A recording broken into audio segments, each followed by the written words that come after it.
Hello dear, कैसे हैं आप लोग। आज हम लोग कक्षा छठवीं के हिंदी विषय के मल्हार पाठ्य पुस्तक का पाठ 4 हार की जीत का प्रश्न अभ्यास सीखेंगे। चलिए देखते हैं पाठ्य पुस्तक की प्रश्न अभ्यास। मेरी समझ से। आइए अब हम हार की जीत कहानी को थोड़ा और निकटता से समझ लेते हैं। क नीचे दिए गए प्रश्नों का सटीक उत्तर कौन सा है, उसके सामने तारा बनाइए। प्रश्न 1, सुल्तान के छीने जाने का बाबा भारती पर क्या प्रभाव हुआ। जिसके विकल्प हैं, बाबा भारती के मन से चोरी का डर समाप्त हो गया, बाबा भारती ने गरीबों की सहायता करना बंद कर दिया, विकल्प 3, बाबा भारती ने द्वार बंद करना छोड़ दिया, विकल्प 4, बाबा भारती असावधान हो गए। ध्यान देना, इसमें बाबा भारती ने गरीबों की सहायता करना बंद कर दिया, ये बिल्कुल नहीं हो सकता है। बाकी बाबा भारती ने द्वार बंद करना छोड़ दिया, बाबा भारती असावधान हो गए, ये दोनों भी है। लेकिन मेन उत्तर क्या होगा, बाबा भारती के मन से चोरी का डर समाप्त हो गया। इस पे आप स्टार बनाएंगे। 2, बाबा भारती भी मनुष्य ही थे। इस कथन के समर्थन में लेखक ने कौन सा तर्क दिया है।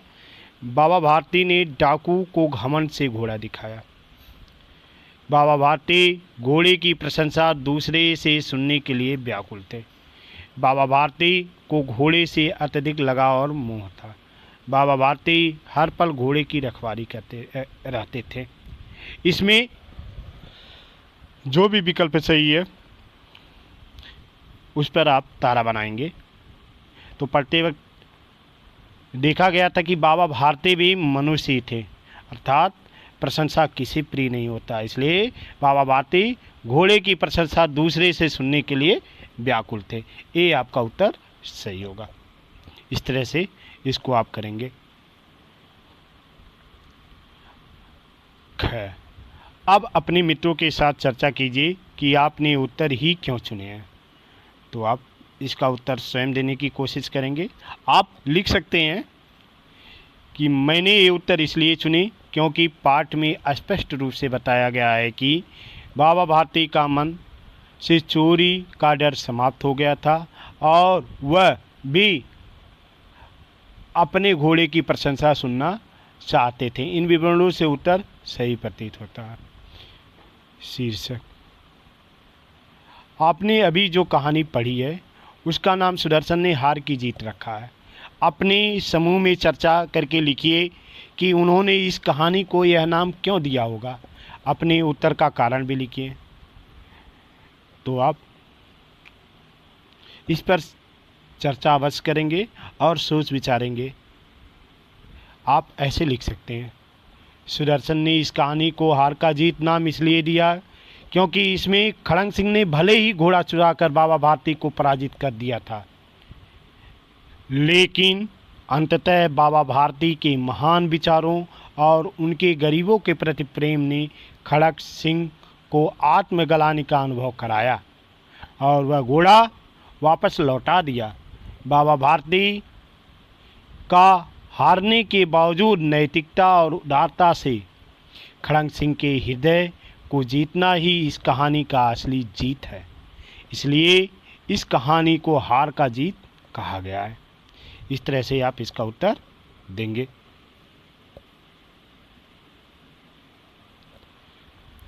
यदि आपको इस कहानी को अन्य नाम देना हो तो क्या नाम देंगे। आपको यह नाम क्यों सोचा, आपने यह नाम क्यों सोचा, यह भी बताइए। तो आप अपने मन से कोई भी शीर्षक देंगे और उसका कारण आप बता सकते हैं। जैसे यदि मुझे इस कहानी को कोई अन्य नाम देना हो तो मैं इसे डाकू बन गया सज्जन नाम दूंगा। यह नाम इसलिए उपयुक्त है क्योंकि खड़ग सिंह ने अपने बुरे कृत्य के पश्चात बाबा भारती की उदारता और उनके विचारों को समझा। जिससे उसका हृदय परिवर्तित हुआ और उसने घोड़ा वापस कर दिया। इस कहानी में पश्चाताप के माध्यम से एक डाकू ने नई शुरुआत और नैतिक सुधार की कहानी सामने आती है। इसलिए शीर्षक मैं देना चाहूँगा, डाकू बन गया सज्जन। बाबा भारती ने डाकू खड़क सिंह से कौन सा वचन लिया? तो कौन सा वचन लिया? कहानी पढ़ते ही हम उसे पढ़े थे, जिसके कारण बाबा भारती के घोड़े को डाकू खड़क सिंह ने वापस कर दिया था। बाबा भारती ने खड़क सिंह से वचन लिया कि वह इस घटना को किसी से भी साझा नहीं करेगा, क्योंकि बाबा भारती का मानना था कि यदि लोगों को यह घटना के बारे में पता चला तो वे गरीबों पर से विश्वास खो देंगे और गरीबों की सहायता करना बंद कर देंगे। इस तरह से इसका उत्तर होगा। पंक्तियों पर चर्चा। कहानी में से सुनकर कुछ वाक्य नीचे दिए गए हैं, इन्हें ध्यान से पढ़िए। आपको इनका क्या अर्थ समझ में आया, अपने विचार लिखिए। पहला, भगवत भजन से जो समय बचता वह घोड़े को अर्पण हो। इसका अर्थ होगा, इस वाक्य का अर्थ यह है कि बाबा भारती का जीवन दो चीजों में समर्पित था, ईश्वर की आराधना और अपने प्रिय घोड़े की देखभाल। वे जितना समय भक्ति से बचा पाते उसे अपने घोड़े के प्रति प्रेम और उसकी देखभाल में लगा देते थे। बाबा ने घोड़ा दिखाया घमंड से, खड़क सिंह ने घोड़ा देखा आश्चर्य से। इस वाक्य में दिखाया गया है कि बाबा भारती अपने घोड़े पर गर्व करते थे और उसे घमंड के साथ दिखाते हैं। दूसरी ओर खड़क सिंह ने घोड़े की सुंदरता और शान को आश्चर्य और लालच से देखा, क्योंकि वह उसे पाना चाहता था। इस तरह इसका उत्तर होगा, वह डाकू था और जो वस्तु उसे पसंद आ जाए उस पर अपना अधिकार समझता था। इसका अर्थ होगा, इस वाक्य का अर्थ यह है कि खड़क सिंह एक डाकू था और उसकी मानसिकता थी कि जिसे वह पसंद करे उस पर उसे बिना किसी अनुमति के अधिकार जमाने का हक है। यह उसकी चोरी और डकैती की प्रवृत्ति को दर्शाता है। इस तरह से इसका उत्तर होगा,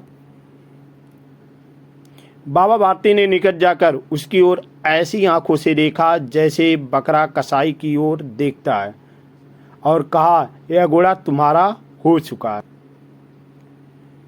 इस वाक्य का अर्थ यह है कि बाबा भारती ने जब देखा कि खड़क सिंह घोड़ा चुराने के लिए दृढ़ है तो उन्होंने उसे समर्पण की दृष्टि से देखा, जैसे कि बकरा कसाई के हाथों में होने के बाद अपने जीवन को खोने का एहसास करता है।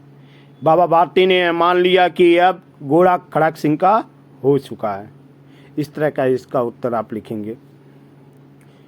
उनके पांव अस्तबल की ओर मुड़े, परंतु फाटक पर पहुंचकर उनको अपनी भूल प्रतीत हुई। यह अंत में बाबा भारती के लिए था। तो इस वाक्य का अर्थ है कि बाबा भारती घोड़े के चोरी हो जाने के बाद भी अस्तबल की ओर चल पड़े, यह मानते हुए कि घोड़ा अभी भी वहीं होगा। लेकिन जब वे फाटक पर पहुंचे तो उन्हें अपनी गलती का एहसास हुआ कि घोड़ा अब वहां नहीं है। इस तरह इसका उत्तर होगा। सोच विचार के लिए कहानी को एक बार फिर से पढ़िए और निम्नलिखित पंक्ति के विषय में पता लगाकर अपने लेखन पुस्तिका में लिखिए। दोनों के आंसुओं का उस भूमि की मिट्टी पर परस्पर मेल हो रहा था। किसके आंसुओं का मेल हो रहा था? तो आप उत्तर लिखेंगे, बाबा भारती और खड़क सिंह के आंसुओं का मेल हो गया था। दोनों के आंसुओं में क्या अंतर था? अर्थात बाबा भारती और खड़क सिंह के आंसुओं में अंतर क्या था? तो दोनों के आंसुओं में अंतर यह है कि बाबा भारती के आंसू खुशी के आंसू थे और खड़क सिंह के आंसू दुख और पश्चाताप के आंसू थे। दिनचर्या। कहानी पढ़कर आप बाबा भारती के जीवन के विषय में बहुत कुछ जान चुके हैं। अब आप कहानी के आधार पर बाबा भारती की दिनचर्या लिखिए। वे सुबह उठने से लेकर रात को सोने तक क्या क्या करते होंगे लिखिए। इस काम में आप थोड़ा बहुत अपनी कल्पना का भी सहारा ले सकते हैं। बाबा भारती की दिनचर्या: सुबह जल्दी उठकर स्नान, पूजा और भजन। दिन सुल्तान की देखभाल, गरीबों की मदद और अध्ययन। शाम सुल्तान के साथ समय बिताना, फिर भजन कीर्तन। रात लोगों से मिलना, प्रार्थना और सुल्तान की सुरक्षा के बाद सोना। इस प्रकार उनका जीवन भक्ति, सेवा और सुल्तान की देखभाल में बीतता होगा। ये आपका उनका इस प्रश्न का उत्तर होगा। अब आप अपनी दिनचर्या भी लिखें। छात्र स्वयं करें, इसे आपको स्वयं करना है। कहानी की रचना: इस कहानी की कौन कौन सी बातें आपको पसंद आई, आपस में चर्चा कीजिए। तो कहानी हार की जीत आप पढ़ें, इसमें कौन कौन सी बातें पसंद आई। तो इस कहानी में कई बातें ऐसी थी जो ध्यान आकर्षित करती रहीं और पसंद आती हैं। पहले भारती का त्याग, बाबा भारती का त्याग और उदारता।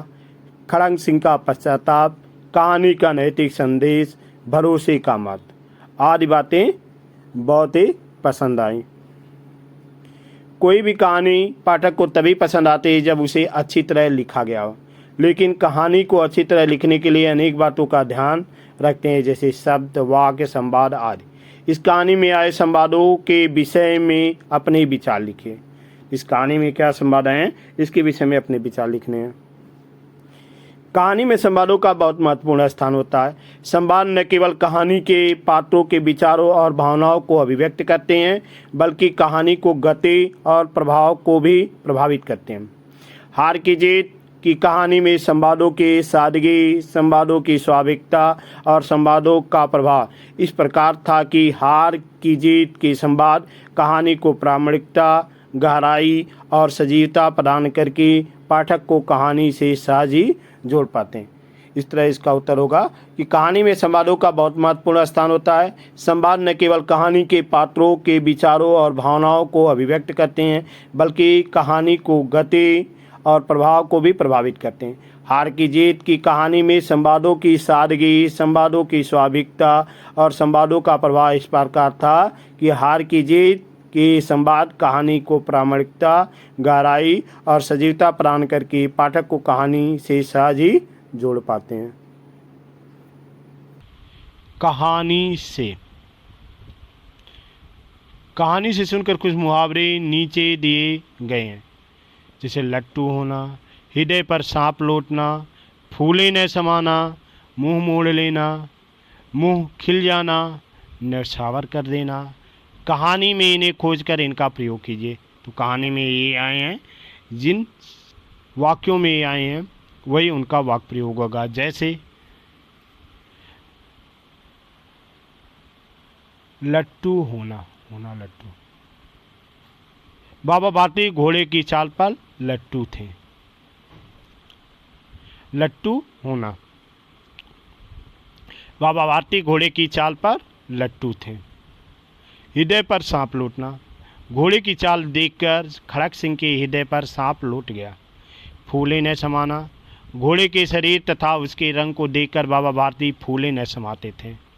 मुंह मोड़ लेना, बाबा भारती ने सुल्तान की ओर से इस तरह मुंह मोड़ लिया जैसे उनका उससे कोई संबंध हो ही न रहा हो। मुख खिल जाना, घोड़े को देखकर बाबा भारती का मुख फूल की नाई की तरह खिल जाता था। न्यौछावर कर देना, बाबा भारती ने अपना सब कुछ घोड़े पर न्यौछावर कर दिया। इस तरह से इसका वाक्य प्रयोग आप करेंगे। अब इनका प्रयोग करते हुए अपने मन से नए वाक्य बनाइए, यानी उन्हीं मुहावरों पर प्रयोग करते हुए आपको नए वाक्य बनाने हैं। तो चलिए देखते हैं। लट्टू होना अर्थात कायल होना। मेरा मित्र मोहन नई गाड़ी देखते ही उस पर लट्टू हो गया। हृदय पर सांप लौटना, ईर्ष्या करना, दोस्त की सफलता देखकर उसके हृदय पर सांप लौट गया। फूले न समाना, बहुत खुश होना, परीक्षा में अच्छे अंक पाकर मैं फूले न समा रहा था। मुंह मोड़ लेना, साथ छोड़ देना, कठिन समय में दोस्तों से मुंह नहीं मोड़ लेना चाहिए। मुख खिल जाना, प्रसन्न होना। बेटे का रिजल्ट देखकर पिताजी का मुख खिल गया। न्यौछावर कर देना मीन्स अर्पण करना। माँ ने अपने बच्चों के लिए अपनी सारी खुशियाँ न्यौछावर कर दी। इस तरह से आप इसे पढ़ेंगे और लिख भी लेंगे। कैसे कैसे पात्र। इस कहानी में 3 मुख्य पात्र हैं, बाबा भारती, डाकू खड़ंग सिंह और सुल्तान घोड़ा। इनके गुणों को बताने वाले शब्दों से दिए गए शब्द चित्रों को पूरा कीजिए। तो ये बाबा भारती हैं, बादल दिख रहा है, इनसे संबंधित गुण इसमें अंकित करना है। जैसे दिया है दयालु, दूसरा शब्द है सरल स्वभाव, ईश्वर भक्त, पशु प्रेमी, कर्तव्य परायण, समाज सेवी। इस तरह से इनकी विशेषताएं शब्द चित्रों के माध्यम से अंकित हैं। डाकू खड़ग सिंह, जिसकी विशेषताएं हैं बाहुबली, इसके अलावा आपको क्रूर, आगे निर्दयी, कुख्यात, ईर्ष्यालु, बुद्धिमान, ये सब डाकू खड़ग सिंह के विशेषताएं हैं जो शब्द चित्र के माध्यम से अंकित हैं।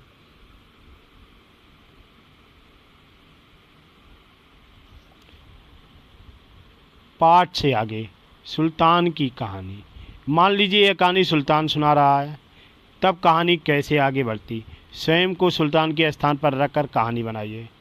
संकेत, आप कहानी को इस प्रकार बढ़ा सकते हैं, मेरा नाम सुल्तान है, मैं एक घोड़ा हूँ। तो आप कहानी स्वयं से करेंगे और कैसे करेंगे देखिए।